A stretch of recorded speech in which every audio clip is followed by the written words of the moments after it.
उसने अपने पर से लिखा आसमान पर, शब्बीर ने दिए हैं हमें आलिशान पर।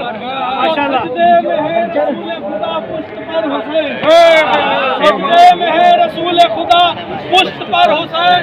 एक आसमान बैठा है, एक आसमान महफिले इमाम में मसरूफ है यहाँ, रहमत बरस रही है हमारे मकान पर।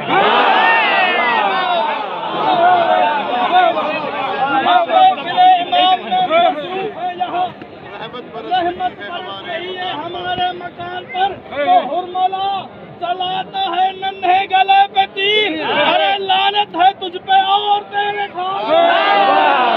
कबूल होगी हर दुआ, कबूल होगी हर दुआ, किसी से क्यों डरे भला।